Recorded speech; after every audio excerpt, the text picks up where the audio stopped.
49 at work, never could toss. Look in my eyes, I'm on the rocks, guys.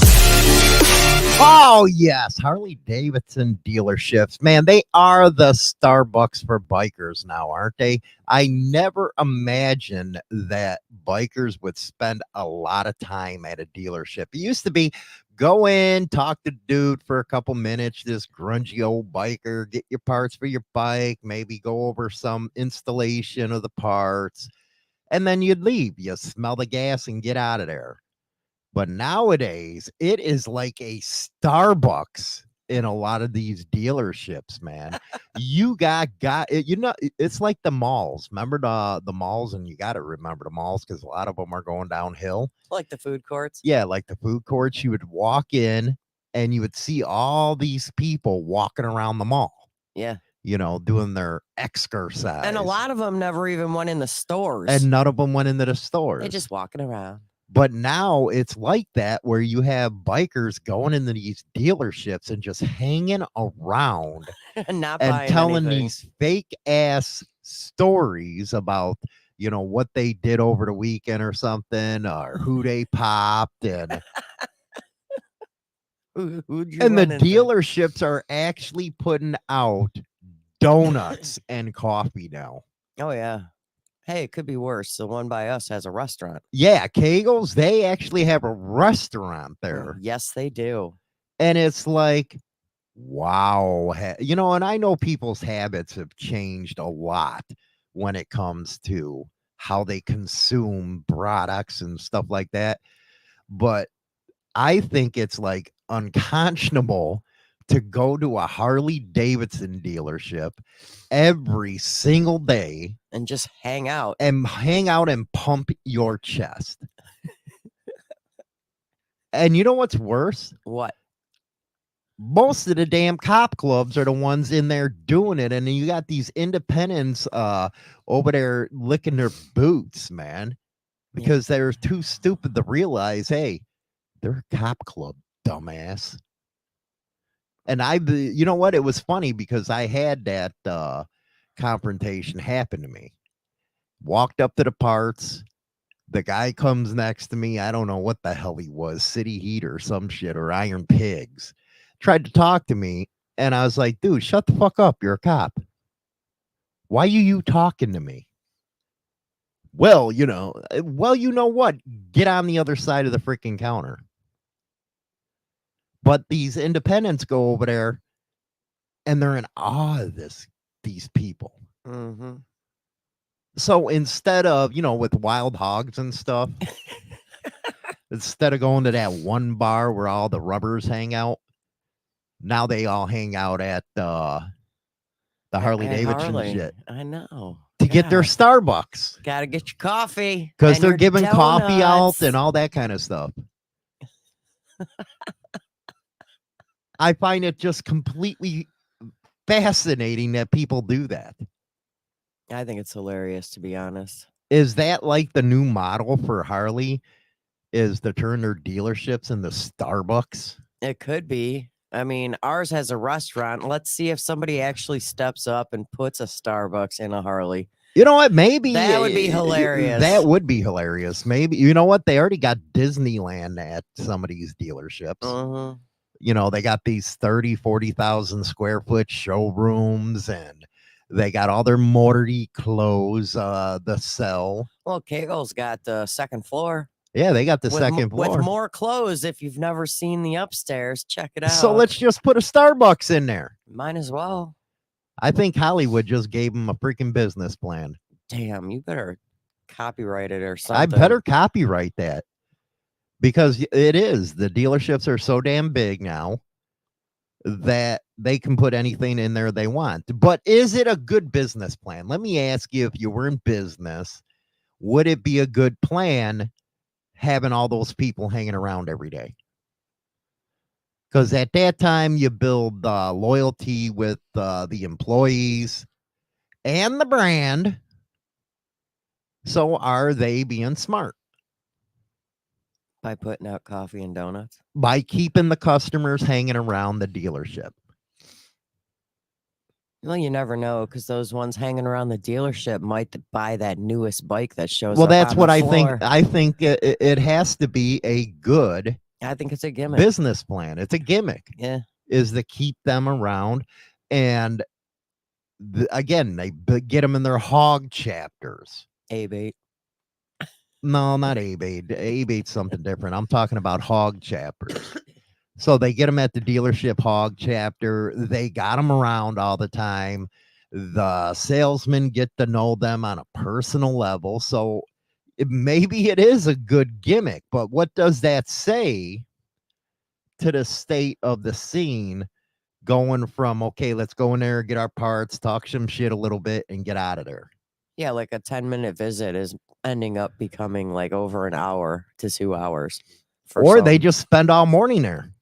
Mhm. I can just imagine that restaurant that Kegel's has. Oh, that place is always packed It is packed. every time because we were actually going to try the restaurant out one time when we were there, but it was like standing room only. Hmm. So we're like, yeah, we'll just pass. Yeah, your food ain't that damn good. Mm-mm. They're just here because you're a dealership. You got a Harley bar and shield on your door. Yep. But I think that's kind of, you know what? I bump on rubbers all the time, but I think I should have to because they're just oblivious.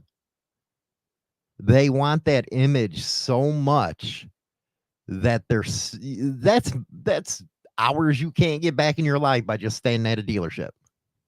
I'm sure there's better things you could be doing. And I would think that it would be the older guys and stuff. No. But no, you're seeing young guys do it. Mm-hmm. I was like, dude, you got this biker stuff all wrong here, man. Y'all are confused. You're confused, man. They are. They're so confused. But you got to give it to the Harley Davidson dealerships for thinking out of the box to make their sales. And at the end of the day, they're not doing this for free. Oh, hell no. You know, that cup of coffee just costed you $30,000. Or at least a couple hundred in parts. Uh-huh. Maybe a pair of boots. You know, it's funny. I had a customer come in who rides, and he's on crutches now. Luckily, it's non-riding season here. So he had surgery. And he's like, yeah, you know, the part that sucks. He's like, you go into a Harley dealership, you only need, let's say, the right mirror. Well, you can't just get the right mirror. You have to buy the set. You got to buy the set. You need the right peg. You can't just get the right peg. You got to buy the set. He's like, they got their money where their mouth. Everybody's just going to dish it out because you can never just get the single side. That's why I miss the old swap meets, man. There's some left, but not like they used to be, where you get all the stuff you wanted. Vaca's, our local Harley dealers, where the cop clubs and the rubbers hang out. I try to avoid that place the same way I avoid them all. Starbucks. But you know what? That is actually, you're not seeing a lot of old scooter tramps anymore. Everybody's a rubber now. Mm-hmm.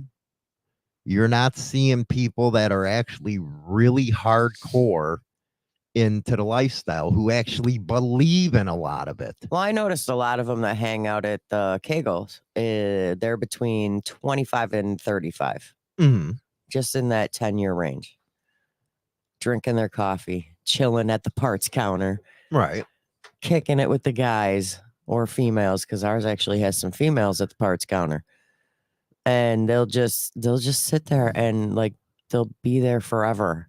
But that, you know what I mean? You don't see any hardcores there anymore. No. Mm-mm. If you're lucky, maybe, it's like maybe we became the minority in this deal. Mm-hmm. And we're the ones that set the image. If you ever notice, if you go to a motorcycle rally or a party, it's like a freaking homecoming dance. You know how everybody gets on one side or the other? Yeah. And it's like part in the Red Sea when you got somebody that everybody knows that is real. All the rubbers get out of the way. Mm-hmm. They go, oh I find it funny as hell. Oh don't my God, you? everybody over here. Did you see who just walked in? And they're the same ones that talk all the kind of crap about clubs, but when they see them in person, They shut up. they shut up and they're like little freaking babies. It makes you They're think. all scared to go up and shake somebody's hand or something. It's like, oh my God, I want to go meet that guy, but no, I don't. No, I don't. No, because He looks scary. I was talking crap about him the other day. I don't want to approach. It's like, my goodness. I thought it was funny because when we went to see, the douche over at Kegel, Yeah. Adam Sandler. Well, when we went to go see him, it's like the big guys all stayed outside. Oh. And all the rubs were inside. Every one of those rubs were out inside. Sad part, I mean, I was one of the ones inside because I thought it was going to be so cool to meet this douche, but it wasn't. And you even took off outside because you were getting swarmed. And you're like, I can't deal with this. And you were actually pissing at him off. But I noticed when I walked outside. We got Gray in the house. My man, the man of TikTok, your favorite biker. My man. He is awesome. He's my favorite creator over on TikTok. Tell you, he's awesome on TikTok. I watch him all the time. That's my man right there. But it cracks me up because then I walk outside of Kegel, and outside is where all the guys are with the vests, right? And you could see them in little groups. Yeah, they were in little groups outside, and then all the rubs were inside. And I think that's what bugs a lot of people that really believe in what we are. Mm-hmm. This is a 24/7, 365 day a year type of lifestyle for us. Yeah. And they come in as part-timers, like scabs in a union, and they try to write off of this stuff. And what bugs me even more, it really bugs the crap out of me, is the fact that they'll go into a bar, they'll harass the citizens because they got the look and cause all kinds of problems in a bar. That's what I hate. You've seen it. Well, what I crack up about is, I call them weekend warriors. The ones that you call rubs, I call them weekend. No, I call them rubbers. Well, I call them weekend warriors. We got to get Gray over at your favorite biker on Mike again to kick it. Heck yeah, you should for a Sunday night I wonder show. what Gray, you know what? I wonder if your favorite biker would talk on this topic about Harley Davidson dealerships are the new Starbucks for bikers, man. I'd like to get his opinion on that, but go ahead. When you walk into most bars nowadays, you see the weekend warriors in there. And those are the ones that, like you say, have their chest puff out, standing around like they're these big, I guess, tough guys, right? Mm. And those are the ones you kind of laugh at when you see them because it's like, okay, fool. I don't know where you're going with this, but you ain't no tough guy. But then their tone even changes at a bar if a club guy comes in. Oh, a club guy comes in, it's over for him. A club guy comes in and all of a sudden you see Mr. Weekend Warrior. He shrinks. His chest goes in, his shoulders come down. He's like, and he slowly walks by to get out of there. Yeah, because he's like, oh, well, there's an actual club guy here now. That's my cue to leave. I'm not the big man in the bar now. Well, you know what? It's kind of disappointing because the club guys really made it to where it is today. Harley Davidson rode off of their backs 1,000% off the clubbers and tried to take their image. And in doing so, they really screwed everything up because now you got a bunch of people that want to act like that and cause all kinds of problems. And the first thing that happens is the cops go after the clubs and they didn't do nothing. Mm-hmm. Didn't do a damn thing. It's also those ones that are in there wearing the support whatever. Mm. They Well, start yeah, the super supporters. the super supporters start crap at a bar, and the first place the cops are gonna go is to that said club. And they probably bought it off the internet, the shirt. Oh yeah, you can get anything on Amazon and Wish, and I mean you can legit get it. I got my man hey, listening to you first, the fake fucks tries to cause trouble between the club guys, and that's true. The fakes always, you know what? There's a lot of incidences that have popped off because of supporters. Mm-hmm. And that's just it's craziness. I like what Jason just said. Problem is when it's a single member coming in, that's when the rubs want to try to impress and act like they know what's up. When multiple patches come in, they cower. And this is true. That is 100% true. But if you go back to the Harley dealership is the new Starbucks for bikers, I think it waters down what we're all about. Mm-hmm. I really do. And it's not even the ones that have the money Mm-mm. that are at the dealerships. Now it's just regular folk going there, getting the damn, their cup of coffee and talking all hard and how they wouldn't know what to do with two women. What are you kidding me? You're over here acting tough. You wouldn't even know what to do with two broads. Hell, half of them don't even know what to do with one. This is true. So I'm just saying. They don't have a clue. We lived that life. I mean, I think it's funny. It It's is funny, so but I funny. don't like how the dealerships, when you get a real club in there, how they're treated. No. They're treated like crap on the bottom of their shoes. Yeah. They might as well scrape it off on that doormat when they walk in. That's how you're treated.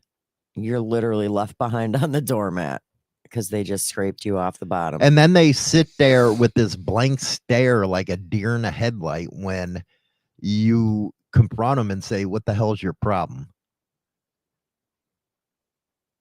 People don't realize just because you walk in wearing a patch don't mean that you're not like everybody else. No, I'm there to buy something because you're crappy freaking 2018. That's where I can get the parts. I can't get them at a swap meet.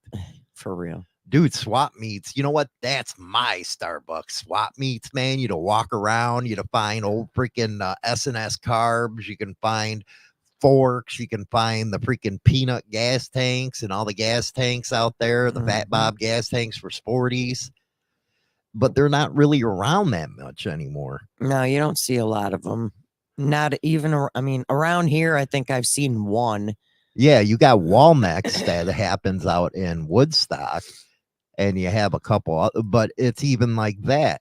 If you would have went to the Midwest Chopper Fest, which we're doing again this year, you would have seen an old school motorcycle rally. Mm-hmm. You had jousting going on, which, I got to take on Captain Overlord. You're right going to there. actually do it. I'm going to do it. I got to take them on. Hollywood has to take them on the jousting, man.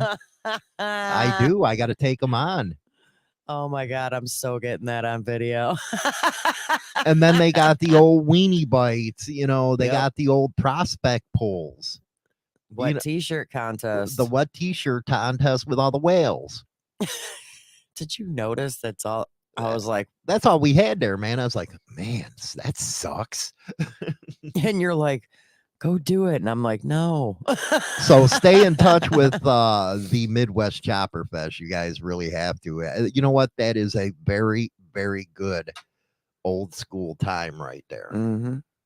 It very is, old and the bikes school. are amazing. My boy Kimber's listening in on us right now. Rock and roll, man, rock and roll. But that's the kind of stuff I like doing is them old ass school motorcycle rallies.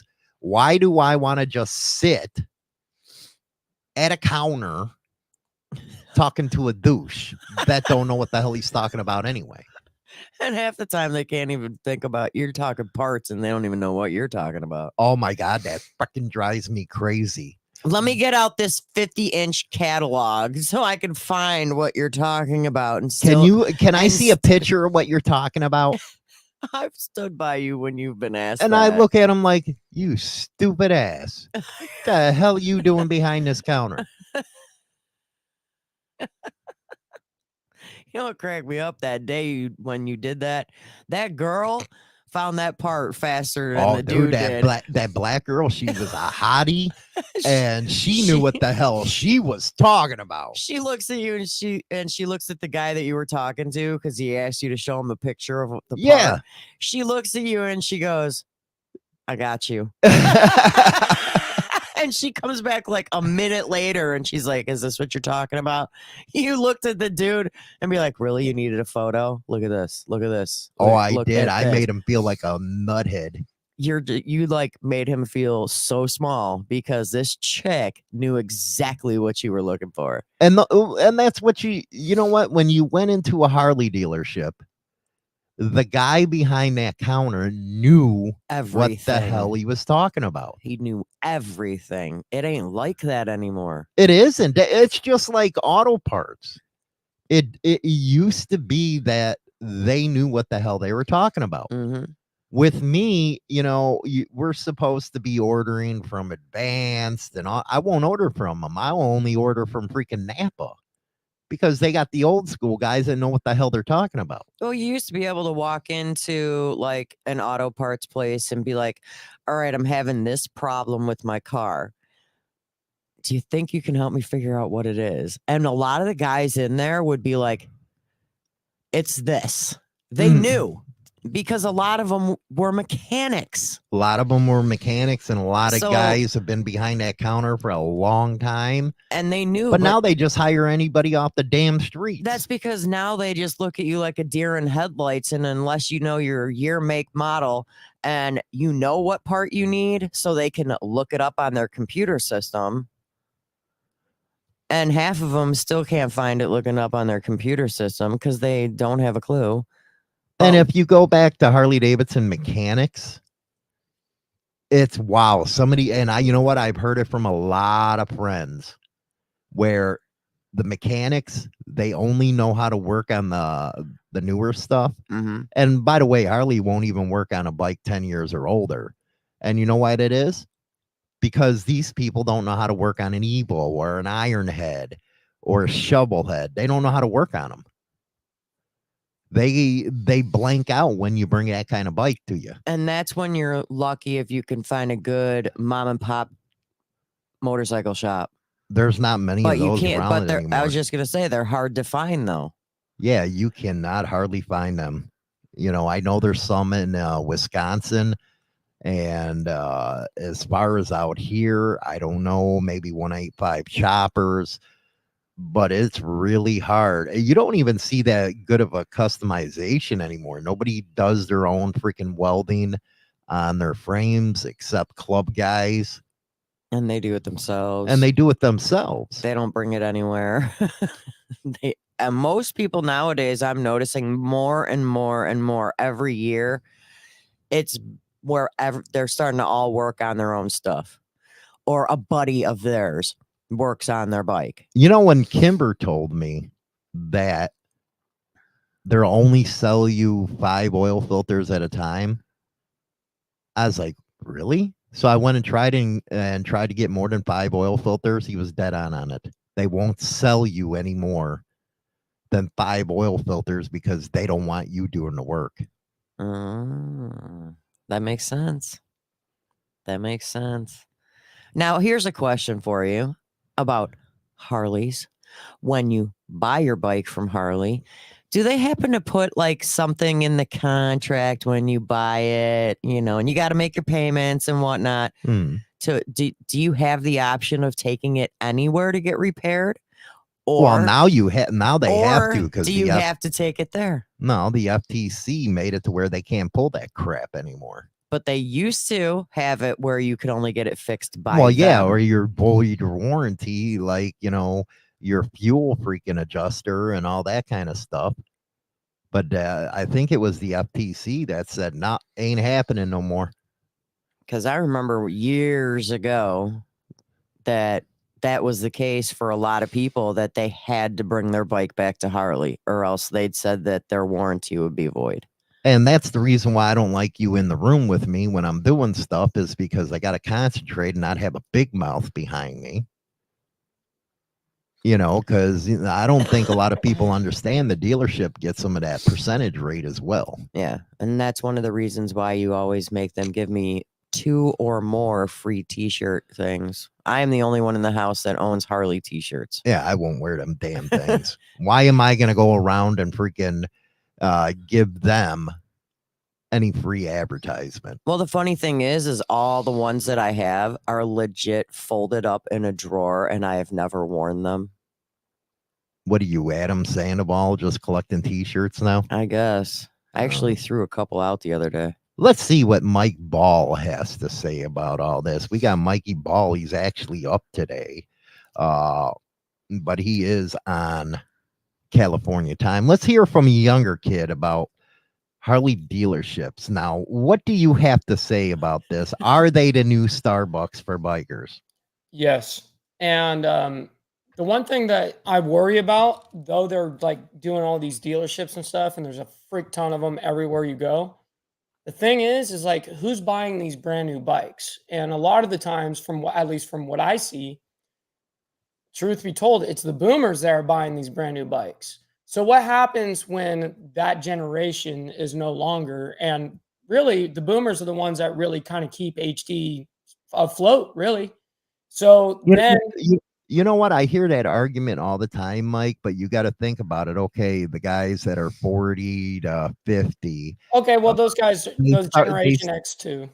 Well, no, they start aging out, but you're always going to have somebody like your age that starts turning to be 40 again, and they're still going to have that age range. But you got to admit, everybody, even if they're in the crotch rockets, they want a Harley Davidson one day. Yeah, no, I everyone can admit that, like, hey, they buy a $1,900, used Rice Rocket, and of course, you ask them what they eventually want, they all kind of say Harley. So, but here's what I'm saying is Harley's not going to go anywhere in the sense of like Harley Davidson motorcycles. That's why I would always buy used. So why buy a brand new motorcycle when you have to, because no one leaves it stock, right? So we have to like change out everything that we want. Over here on the West Coast, there's a whole bunch of shops of custom Harleys ready to go on the floor that are used. And you can swap out handlebars. You can tell them, hey, I want to change that. I want to change that. You can't do that at Harley. You know what I mean? These are already customized bikes, and the price of them are by like 50% compared to what HD is selling their stuff for. This is an already customized bike, only a couple years old, and you're saving like 10 grand. So that's what I worry about with these HD dealerships. Are they going to actually hold their weight to where they could still sell brand new motorcycles when they have stuff like this going on? Well, I tell you what, man, the only bike I haven't customized is the CVO, because the guy who owned it before me, he put like $10,000 freaking dollars into this damn bike. Yeah, he did. He went, it's 110 cube. He went up to I think it's a stage 2 or whatever the hell it is. And the Thunderhead headers, this sucker rocks, not including what he put on the fairing with all the technology, with all the radio. I haven't changed a damn thing on it. I don't need to. Well, you bought it the way that you needed it. Yeah, I didn't have to spend the $10,000 to do it. Exactly. I mean, he swapped out. There was the windshield, and we have the big one. Yeah, we got the big. They actually gave us all the parts that the guy removed off the bike. So if he ever wanted to change it back, he has those parts. So if you bought that brand new CVO Harley, Harley, if you bought now with all the stage 2 and the headers and the bat wing, if it was brand new, it'd probably be a $40,000 bike. Yeah, right here. It's a lot of moolah, and that's exactly what I'm saying. And then Well, you know what, Bacos, you're right. Used Harley Davidson prices, you just go on Facebook and see this. Marketplace. Offer They're, up. they're dropping like a stone right now. And I think that's one of the biggest problems Harley has is it's not competing that much against Japanese bikes. But God, are they competing against themselves in the freaking app or in the used bike market? Yep. They're killing themselves now, and I think that's one of the reason why the CEO went and said, you know what, let's just put the most expensive bikes on the floor, and let's not put a lot of them on there, kind of like they did in '94, and we'll get that money. Wow, that was their model back in '94.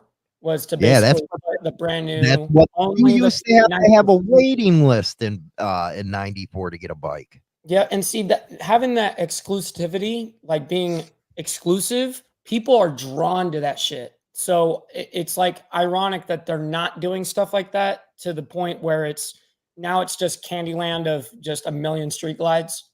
You know what I mean? Now, let's take a look here, and you're gonna not, what do you think a Sportster should go for, Mike?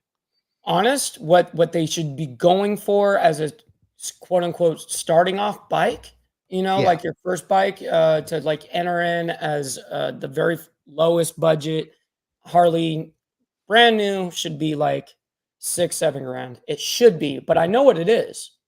I know how much Right it is. now, you can buy a '97 Harley for $1,800. But brand new, it's 11 grand. It's 11.5. Yeah, but I'm talking about used now. When we're talking about how the prices are dropping Right. on these bikes, Look at that. you can get a 2010 electric glide for $5,700 right now. Sportsters are usually in the $3,500 range, but it shows you That's pretty rad.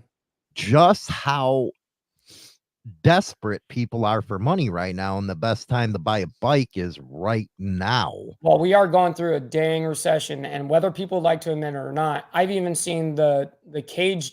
I'm trying to sell a F350 Super Duty, right? So I'm trying to sell that thing, and that thing is depreciated within like this because everyone's trying to sell their stuff at the same time. That truck, it's selling for, let's just say, half of what it used to. So If you're it's looking something that for pisses me off. if you're looking for an electric glide, you'd get them for $5,700 right now. Dyna Y glides, 5,500. Yeah, it's Road unreal. Kings, they Great. might be older bikes. Well, let's see here. This one right here is and this looks like he put all kinds of stuff Oh on. wow, yeah, you did. Look at that. Look at the pipe on that thing that turnout on that. And love he's those. only asking $11,000 for it. Yeah, That's it. and it's already custom. It's already, if that's what you like, boom, and if that's not what you like, keep scrolling on Facebook Marketplace and keep scrolling on OfferUp. You'd basically get them for next to nothing on So, here. If so let want- me ask you if the you want question. a fat boy, there's a fat boy for $5,000. What do you think, China? Well, one thing I have noticed that the sale on Marketplace for motorcycles, the best time to buy is non-riding season, when it's the off time. And that's because, one, people are going to want to upgrade when riding season comes around because they'll be the ones hanging out at the Harley dealership when springtime rolls around. But the wintertime, it is probably the most opportunist time to get a bike at a lower price. You got to go over to TikTok, see Gray, your favorite biker. He's making skits trashing Harley salesman all week. Hell yeah. Do it. He's the only one I watch over on TikTok. I love watching his videos. I laugh so hard. I was watching one a couple weeks ago, and I literally was laughing so hard I almost peed myself. I was like, this guy is too much. I can't handle him. I cannot handle him. He's got that voice and stuff like that. But Oh, yeah, God, go he's over to awesome. see your favorite biker. He's doing the trash and the Harley salesman all week. So I gotta ask a question to you, Hollywood. So what would be the incentive then if we just saw all these used bikes for very good price, and obviously they're custom already to what you maybe even like, and you're getting it for like literally 85% off, right? So what would be the incentive to buy a brand new Harley Davidson at a dealership? Well, there's no incentive whatsoever to buy a new bike, just like a car. There's no incentive because as soon as you drive off the lot, your depreciation is skyrocketing 30%. and Start you're off. already underwater on the loan you just took out 10 minutes ahead of time. Yep. That's just like us. We won't buy new cars. No, I'm going to be honest. We have never bought a vehicle of any kind, whether it's a bike or a truck or just a car. Always we buy new and Are used. or not new, used. We always buy used, and it's 2010 or less for the year. I got a 2003 Silverado I'm in love with. I'll never get anything else. We've never owned a vehicle above the year of 2010. We haven't. No, and if mine's the closest. It's 2008. And if you take care of them, which most people don't. Yeah. That's just like the other day, somebody came into the shop and there was no oil on the dipstick. Mm-hmm. And I was like, what the hell's wrong with you? And they're like, well, they said I'd get 6,000 miles out of this. Well, you got to still check your damn oil. In 6,000 miles, a lot can go wrong. Well, no, you check your oil every 2 weeks. Make sure you got something going on, even if it's a brand new car. Mm-hmm. But that's how ignorant people are. And I think that's the ignorance that surrounds a lot of these rubbers that run for these new bikes. They're already freaking masturbating over a 2024 and they haven't even released the lineup. Not to mention how much it's going to cost. Oh, the costs are just going to be unreal. When people are paying $1,000 a month for a car payment or equal to a bike payment, you're just stupid. Well, remember I told you, and I admitted it on yesterday's show, my most expensive car payment I've ever had was $1,900 a month. And let me tell you, that was a mistake. Like I learned hard on that one. And that whole ordeal, I ended up selling that car like 3.5 years later, and I took like a 45 grand hit. Yeah, you took a loss on that because a lot of people. Absolutely. And I learned hard. A lot of people aren't financially educated like you were talking about yesterday, China. And, Warren Buffett might be a billionaire, but he knows damn well what the hell the poor people are doing. Yeah. And when you take a car payment, let's say, out for $1,000 freaking dollars, what is wrong with you? Mm-hmm. Mike? I know. And I've done it a couple of times. I did it with 2 different cars. Now, one I still got. The other one, like I told you, sold it, went completely upside down on it. A lot of these guys are buying pickup trucks. I talked to my friend yesterday, and they're buying freaking pickup trucks that ain't even diesel with $1,000 a month payment. Well, a lot of those are like still, it's weird, but those brand new trucks are still like 70 grand. 65 grand. There ain't no damn way that's gonna happen with me.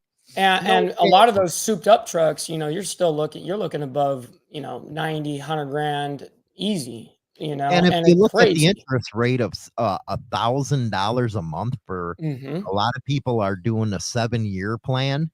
Think about it at 7 years. Now that's when you really get messed up. Triple for that damn car. You're paying an entire year of straight interest. You know what I mean? You're not going to anything to principal. There's nothing going to that bike or whatever you're putting it down on. It's all being put down into your interest, which is a scam. That first year, you ain't even made a hit on that principal. Exactly. You ain't even touched it.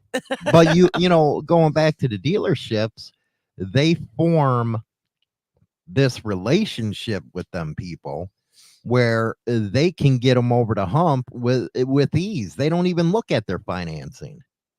They say, okay, yeah, let's just sign it because Johnny B said it was a good deal. So you got to give Harley, some props for stepping out of the box right there. It sounds like they're just going after people that are ignorant. But at the same time, what Harley's, and you say dealerships are everywhere. They're actually consolidating their dealerships now. Okay. So it seems like that they're just expanding nonstop, especially down here in Southern California. There's a million of them, and so everywhere I go, they are like Starbucks. You're Mhm. driving around, you're like, how many bikes? Like, there's no way they're selling enough bikes to keep these places open. There's a million of them. Well, that's why, Crazy. they got people like China Doll that go shopping in the clothes section. The only damn good Get thing a I think dealer Harley shirt. has as far as clothes is concerned is their boots. Yep, I was just gonna say it. The Harley boot. That is it. I have a pair of Harley boots, but guess what? Got mine on Amazon straight from the Harley store through Amazon, and I spent a third of the cost from walking into Harley. I was about to say you probably saved 25, 30% just from buying it from there. It was actually probably way more than that because Wow. I found the exact boots that I have at Harley. They were $230. I spent $60. Yeah, no, that's you definitely got it for good price there. You're like I mean, 70% come off. on. But what I think that's where this country is really showing its ignorance when people take these type of loans out, if it be a bike or a car. They don't even look at the interest rates on it. They just go and buy it They're not because caring at that point though. They're only impulse. It's impulse, right? They're sitting there excited at the paperwork. They don't care at this point. They're looking at that brand new bike, too focused and happy about that bike over there that they're going to be riding or whatever. So they're willing to sign anything. And they're not caring about the APR at this point. They're just, hey, I'll sign off. Boom. Well, I got my bike. And the best part is when those dealers. Hey, Mike, Gray, he wants to get into this one. Let's do this one on Sunday if you to get a hold of him. Yep, I will grab them for Sunday. And we'll talk about this. But my favorite thing, and I've seen it on numerous occasions when we've gone to Harley. The salesmen love to approach the men that have a wife and kids with them. Oh yeah, because if you have kids with you, you're not going to be thinking about it. You ain't gonna know what you're doing. That's that's an old school freaking trick that car dealers use. They want your kids crying. Yep. They want them running around. Mm-hmm. They want them looking at the car or motorcycle. They want, hey, go check out the bike, little one. Go check it out. Yeah, your dad's getting that. Check it out. They get them all hyped up. They do. The salesmen like target the kids and be like, they're offering them like little toy cars or toy motorcycles, and hey, look at this one. Have daddy come see this one. You know what's funny in my it works in my shop? We actually got an area for kids, and we hope that they're running around and stuff like that, so we just sell more jobs. We do that. Hell yeah, I'm sure you guys. It's a science. Do you got like a little table? There's a little table with chairs, coloring books, and other little stuff. The little area where you can like have the little loops and stuff where they're playing with toys and stuff. And there's a lot of Harley dealerships. I know what is it, Fox Valley Harley, where we did that interview with them a while ago about the king of in St. Charles. Yeah. They have a whole section. They have a big section for kids. And it's like, yeah, bring them in. Bring them in. The children are pawns in this case. Children are pawns in this case. Absolutely. They are. And not in the favor of the person buying the vehicle or bike. It's in favor of the dealership. Fact. All the time. All the time. It was funny. I did a video about Harley Davidson and the 5 scams that they use. Well, you got all these salesmen that are coming up. Well, that's just normal business practice. That ain't a scam. Oh, dude, do they get butthurt? They do. They get butthurt when you call out their tactics. And, a lot of people, and it's even with you go on Facebook and you just see the most decrepit looking, say an F-150, and if you're going to afford, you're stupid anyway. But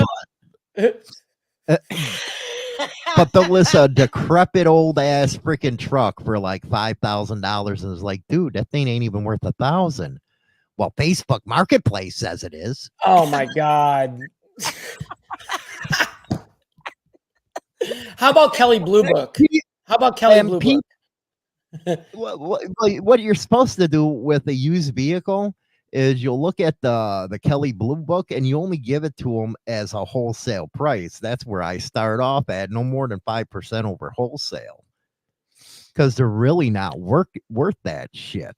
Right. But just because Facebook says, yeah, it's worth this much. It's ridiculous. And trust me, as you said, you know, I'm trying to sell a Ford, so I know. Yeah, well, Good luck. Ford. Hey, it's a 16-inch lifted F-350, so get at me if you guys want a super duty freaking I'll crazy give you $1. extra. I'll give you a whole doll hair, $1 hair. I will give you a $1 coin. And here's an example here. A 1998 GMC 1500 Club Coupe short bed. They want almost $5,000. Look at the mileage on that thing. Now that's where you got to worry. And is that gas? Because it is gasoline. It says fuel type gasoline. See, if that were 130,000 diesel, I wouldn't care. See, the problem with this is it's a 1998.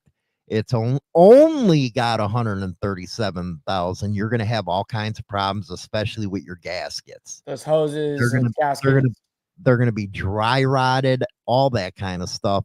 So a lot of people say, yeah, there's only 137,000 miles. Yeah, after about $5,000 worth of damn work to your engine, because it's been sitting so damn long, you'll probably need a head gasket on that stuff, some intake, some oil gaskets, because they're rotted all the hell. Now, Chicago Feeder asked, anyone ever buy a brand new truck and it break down on the way home?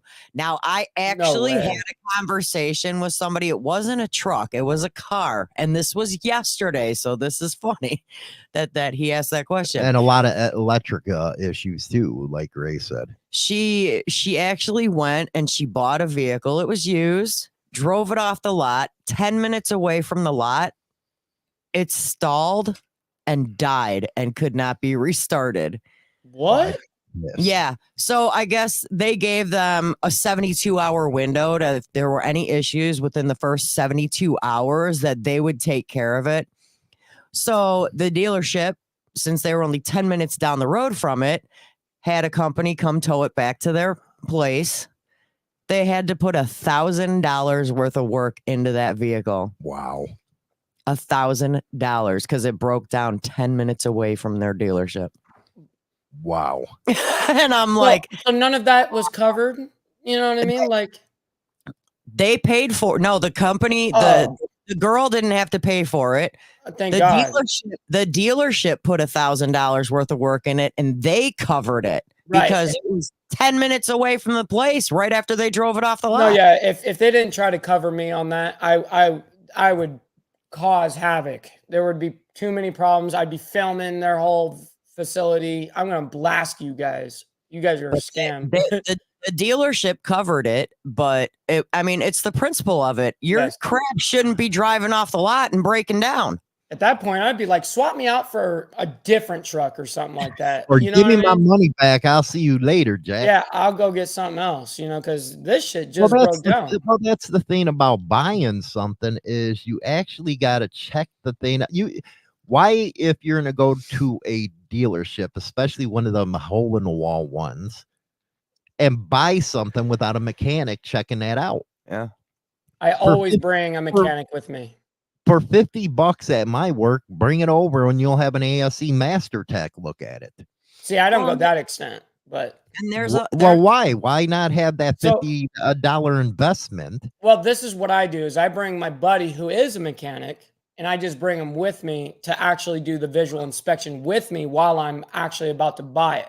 Right. So let's say if I'm buying off the street or whatever, I'll bring him with me, and then by then, I'll buy it. If let's say everything's clear, we'll buy it, and then I'll go off with that. And then of course I'll take it to someone like you to do that $50 check over. But I'll do it after I purchased it because I had a mechanic with me that said, "Yep, this is." Well, the problem you with want. that I see, you don't got your diagnostic equipment with you. We hook it up to diagnostic.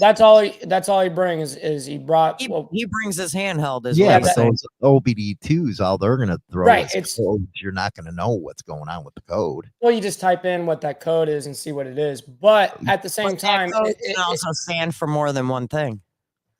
But having a master tech is what you want. You want a master tech to look at your shit. At the end of the day, I already know that. I know that you should have someone do that, before you buy it. I would advise other people. This is what I do is not what I advise other people to do all necessarily, because having a master tech is the best thing to do.